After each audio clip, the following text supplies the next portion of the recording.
кило. Я никогда не думала.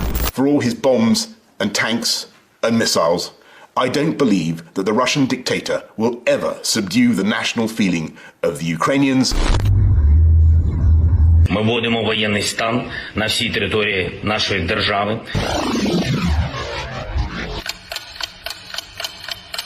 Мною принято решение о проведении специальной военной операции. Кто бы ни пытался помешать нам, а тем более создать угрозы для нашей страны, для нашего народа, должны знать, что ответ России будет незамедлительным и приведет вас к таким последствиям, с которыми вы в своей истории еще никогда не сталкивались. तो फिर फ्रेंड्स हो गया शुरुआत वॉर का। उसके पहले कुछ वीडियो आप देख लीजिए।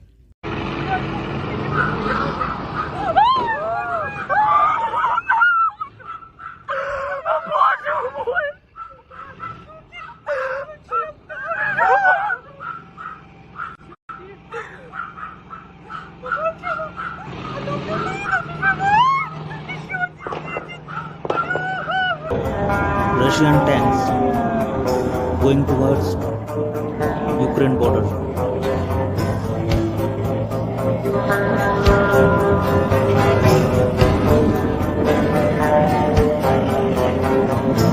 देख लीजिए क्या यूक्रेन है कहाँ पर। यह है हमारा भारत और ये है रशिया और ये है यूक्रेन, ठीक है।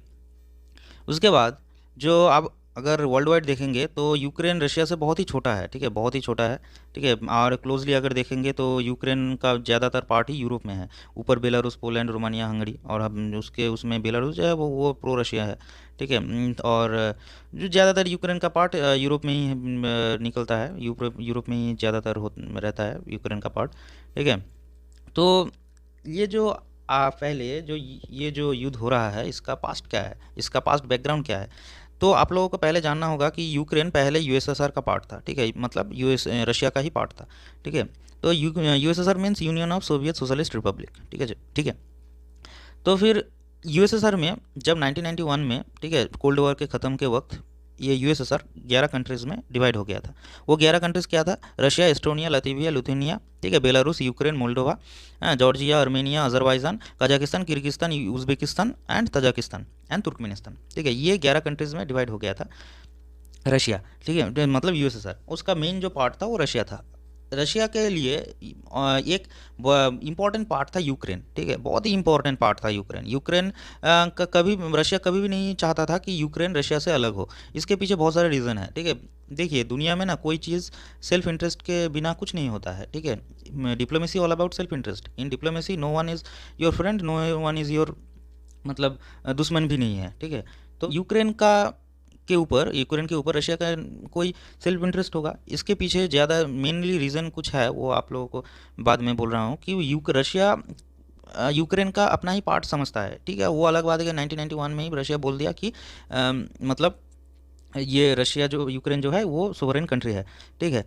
तो जो ये शुरुआत कहाँ से हुआ, ठीक है, धीरे धीरे मैं सब में आ रहा हूँ। 2014 में, ठीक है, जो यूक्रेन और रशिया में जो वॉर लग गया था, ठीक है, वो शुरुआत हुआ क्रीमिया में एनेक्सेशन के शुरुआत से, ठीक है। क्रीमिया और दोनबास जो रीजन है इसमें एनेक्सेशन के द्वारा, ठीक है। क्रीमिया कौन सा वाला पार्ट है? क्रीमिया ये वाला पार्ट है। और दोनबास जो ये रीजन है, इन दोनों रीजन को दोनबास और लुनास्क, दोनबास रीजन का दो एरिया है, दोनेत्स्क और लुनास्क, ठीक है। जो एक बात आप लोगों को समझना होगा कि जो यूक्रेन का टोटल पॉपुलेशन का 30% जो ईस्टर्न यूक्रेन में रहता है वो प्रो रशियन है, और जो 70% पीपल है वो वेस्टर्न यूक्रेन का वो प्रो यूरोपियन है, ठीक है। मैं आ रहा हूँ इसके पीछे रीज़न क्या था। देखिए 2014 तक ना जो लास्ट प्रेसिडेंट भी था 2014 तक, विक्टर यानुकोविच, ये प्रो रशियन ही था, ठीक है। ऐसा इन यूक्रेन और रशिया में कोई गड़बड़ नहीं था, जैसे कि नेपाल और इंडिया है वैसा ही था, ठीक है। ऐसा इन लोगों में ऐसा फ्रेंडली था, ये लोग ऐसा फ्रेंडली है कि 1996 में जब एनपीटी साइन करने के वक्त, ठीक है, जो न्यूक्लियर बॉम्ब थे यूक्रेन के पास वो एक्टिव नहीं था, ठीक है, वो रशिया को दे दिया, ठीक है। तो 2014 तक। तो अब प्रॉब्लम कहाँ हुआ? प्रॉब्लम ऐसा हुआ कि यूरोपियन यूनियन, ठीक है, यूरोपियन यूनियन यूक्रेन के साथ धीरे धीरे, ठीक है, एक उन लोगों के साथ स्ट्रैटेजिक हो, पॉलिटिकल हो, फाइनेंशियल तरफ से हो, नॉलेज के रिसर्च की तरफ से, हर किसी टाइप से हेल्प कर रहा था, जो जो रशिया को पसंद नहीं था। रशिया हर वक्त समझता है कि जैसे कि देखो, अब नेपाल इंडिया प्रो इंडियन है, अगर नेपाल को यानी इंडिया के विरुद्ध कोई कंट्री कर देना चाहता है तो इंडिया को तो वो पसंद नहीं होगा ना। तो ऐसा ही कुछ बात है, ठीक है। तो उसके बाद जब यूरोपियन यूनियन ने यूक्रेन को एक ऑफर दिया कि फ्री ट्रेड एग्रीमेंट के लिए ऑफर दिया, जो विक्टर यानुकोविच ने मतलब खारिज कर दिया, साइन नहीं किया, तब का प्रेसिडेंट थे। तो इसी के लिए जो वेस्टर्न यूक्रेन है उस जगह पर जो प्रो यूरोपियन है उसमें मतलब प्रोटेस्ट चालू हो गया, ठीक है। इसी के बाद उनको प्रोटेस्ट के डर से उनको रिज़ाइन करके रशिया भाग जाना गया। अभी के जो प्रेसिडेंट है वो है जेलेंस्की, जो प्रो यूरोपियन है। तो उसके बाद जो भी प्रेसिडेंट आए वो लोग समझ गया कि हम अगर वो लोग प्रो यूरोपियन ना हो तो वो सत्ता में नहीं रह सकते, ठीक है। तो इसी के बीच जो मेन रीज़न क्या है, ठीक है, मेन रीज़न अब आते हैं, मेन रीज़न रशिया का मेन रीज़न क्यों उन लोगों ने क्रीमिया दोनबास एरिया में अटैक किया और अभी वॉर स्टार्ट कर दिया। मेनली रीज़न है ये गैस पाइपलाइन, ठीक है। तो गैस पाइपलाइन देखिए, 3 रीज़न है, gas pipeline, European union and NATO, ठीक है। ये 3 रीज़न है, धीरे धीरे एक एक करके मैं आ रहा हूँ। अब आते हैं गैस पाइपलाइन के लेकर, ठीक है। 30% of total natural gas of the world are supplied by Russia, ठीक है। और जो पाइपलाइन है वो जाता है यूक्रेन के बीच से। तो एक बात रहता है कि कोई भी चीज़ अगर कोई दूसरे कंट्री के थ्रू अगर जाता है तो उन लोगों को टैक्स देना पड़ता है, ठीक है। तो 2014 तक रशिया को यूक्रेन को कोई टैक्स नहीं देना पड़ता था, मगर 2013 के बाद यूक्रेन ने रशिया से, ठीक है, $33 बिलियन, ठीक है, तो रशिया से टैक्स मांगा था, ठीक है। जो इसके बाद फिर यूरेशियन इकोनॉमिक यूनियन जो फ्री ट्रेड एग्रीमेंट होता है, रशिया ने साइन करने के लिए बोला था, रशिया का ये होता है, ठीक है, वो भी यूक्रेन ने साइन नहीं किया। ये यूरेशियन इकोनॉमिक यूनियन है, यूरेशियन इकोनॉमिक यूनियन का एक फ्री ट्रेड एग्रीमेंट होता है और यूरोपियन यूनियन का एक फ्री ट्रेड एग्रीमेंट होता था, ठीक है। तो 2 अलग अलग चीज़ है। तो रशिया ने बोला कि यूरेशियन इकोनॉमिक यूनियन जो फ्री ट्रेड एग्रीमेंट था रशिया और उनके जो एलाई कंट्रीज़ है उनमें ट्रेड के लिए, तो वो भी साइन नहीं किया। तो इसके बीच में इसीलिए जो गैस पाइपलाइन है, ठीक है, जो गैस पाइपलाइन है जो वो भी जाता है, ठीक है, यूक्रेन के बीच से, ठीक है। तो फिर जो अब अगर जो यूक्रेन, अब ऐसा बात है जो यूक्रेन जो है वो के में भी बहुत सारे नेचुरल गैसेस है, ठीक है, बहुत सारे नेचुरल गैसेस के भंडार है, ठीक है। जो यूरोपियन यूनियन नेटो के कंट्री जो है वो यूक्रेन के उसी चीज़ में नज़र रखा है, वो जो गैस का जो भंडार है उसी के बीच, ठीक है। दूसरा है क्या, दूसरा जो रीज़न है, दूसरा जो गैस लाइन है, पाइपलाइन है, आप देख सकते हो गैस पाइपलाइन का जो ये गैस पाइपलाइन मेन एक रीज़न है, ठीक है। दूसरा रीज़न है यूरोपियन यूनियन, ठीक है। यूरोपियन यूनियन धीरे धीरे, ठीक है, जो गैस पाइपलाइन है जो उसके ऊपर नज़र है, उसके बाद में यूक्रेन को different type of facilities provide कर रहा है, वो स्ट्रैटेजिक हो, ठीक है, वो कोई मतलब कोई मिलिट्री एक्टिविटीज़, मिलिट्री ऑफर, ठीक है, कोई फाइनेंशियल सपोर्ट, पॉलिटिकल सपोर्ट ये देकर हेल्प कर रहा है, जो रशिया को पसंद नहीं था, ठीक है। देखिए एक ही बात है, आपका प्रो रशियन कंट्री को आप अपना विरुद्ध, रशिया का एक ही बात है कि आप, एक ही क्वेश्चन है यूरोपियन यूनियन नेटो कंट्री से कि आप मेरे एलाइज को मुझसे दूर क्यों कर रहे हो, ठीक है।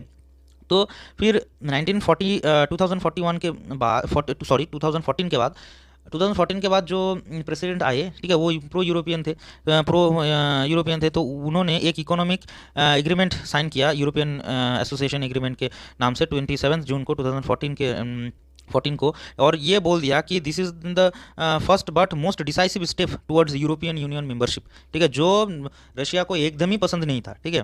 तो उसी के वक्त रशिया ने अपनी डिग्निटी को मतलब बैक करने के लिए, ठीक है, उन लोगों ने क्रीमिया को एनेक्सेशन मतलब इन्वेट कर दिया, ठीक है। तो उसके बाद जो दोनबास रीजन है उनमें भी मिलिट्री भेज दिया, ठीक है, जो प्रो रशियन था, ठीक है। धीरे धीरे उस जगह में भी बहुत सारा प्रोटेस्ट चालू हो गया यूक्रेन के विरुद्ध रशिया के हेल्प से, ठीक है। अब आता है नेटो के वक्त। देखिए दुनिया में कोई अगर चालाक सेल्फ इंटरेस्ट वाला कंट्री अगर हो वो है यूएसए, ठीक है। कैसे, देखिए नेटो अगर मेरे घर के पास कोई अगर बॉम्ब बारूद लेके खड़ा हो, मुझे क्या अच्छा लगेगा? अगर मैं कोई कंट्री रशिया यूएसए के क्यूबा और मेक्सिको के बॉर्डर में अगर यूएसए रशिया अगर न्यूक्लियर बॉम्ब देख क्या रशिया यूएसए को अच्छा लगेगा, ऐसा ही है। यूएसए रशिया बोल रहा है कि रशिया को घेरने के लिए जो रशिया का जो साइड से जो कंट्री है उन उसको नेटो का पार्ट बना रहा है, ठीक है। अगर यूक्रेन नेटो का पार्ट और यूरोपियन यूनियन का पार्ट बन जाता है तो फिर रशिया का यूक्रेन के ऊपर कोई अधिकार नहीं रहेगा, ठीक है।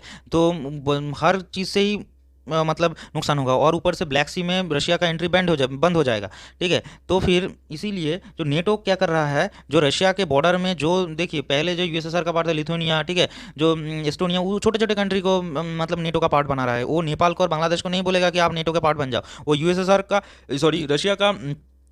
रशिया के विरुद्ध में जो कंट्रीज़ है उन बॉर्डर में जो कंट्रीज़ है उसी को ही नेटो का पार्ट बना रहा है यूएसए, ठीक है। 2000 और एक चीज़ 2021 को जो यूक्रेन का पार्लियामेंट में एक रेजोल्यूशन पास किया गया है जिसके मुताबिक यूक्रेन का एक पॉलिसी ही होगा कि वो यूरोपियन यूनियन और नेटो का पार्ट बनना, ठीक है। वो उसका पॉलिसी ही होगा। रशिया इसको जानने के बाद उसका सर तो फिर से चढ़ गया, ठीक है। उसके बाद रशिया ने 2021 से ही मिलिट्री बिल्डअप करना शुरू कर दिया यूक्रेन के बॉर्डर के पास, ठीक है। उसके बाद ही जो ये देखने के बाद नेटो कंट्री और मैंने और यूएसए ने, ठीक है, नेटो कंट्रीज़ जो है रशिया के साथ एक मीटिंग किया, और मीटिंग में रशिया ने कुछ कंडीशन के बारे में बोला कि ये कंडीशन अगर मान लिया जाए तो वो एग्रेशन नहीं दिखाएगा। वो कंडीशन क्या था कि जो मिलिट्री एक्टिविटी है ईस्टर्न यूरोप में वो कम किया जाए, ठीक है। पोलैंड और बाल्टिक एरिया से दूर ही जो एक्टिविटी करना है करो। यूक्रेन को कभी मेंबर नहीं बनाओ यूरोपियन यूनियन और नेटो का, और जो न्यूक्लियर मिसाइल है डिसआर्म करना होगा यूरोपियन एरिया से, ठीक है। तो ये तो यूएसए और नेटो कंट्रीज ने नहीं माना, ठीक है। तो और दूसरा चीज़ की जो ये अटैक के बाद बहुत सारा कंट्री यूएसए यूके, ठीक है, बहुत सारा वेस्टर्न कंट्री बोल रहा है कि सैंक्शन के बारे में। देखो सैंक्शन रशिया भी जानता है कि उसके जो सैंक्शन देना था वो दे चुका है, ठीक है।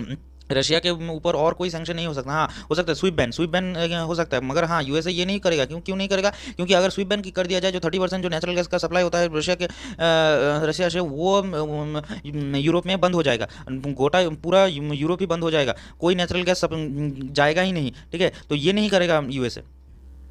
तो फिर नेक्स्ट क्या है, पुतिन ने 21 फरवरी को जो रीजन 2 था उनको इंडिपेंडेंट डिक्लेयर कर दिया, ठीक है।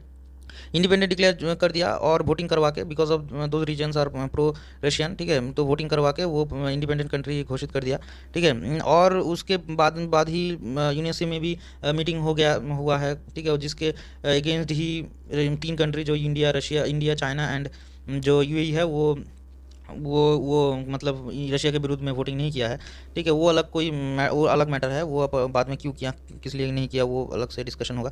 जो उसके बाद ही 24 फरवरी को रशिया ने इन्वेट कर दिया है 4 साइड से, ठीक है, 3-4 साइड से, जो क्रीमिया के पार्ट है, जो अलग से पार्ट है। देखिए दुनिया में कोई भी चीज़ सेल्फ इंटरेस्ट के विरुद्ध नहीं होता है, ठीक है।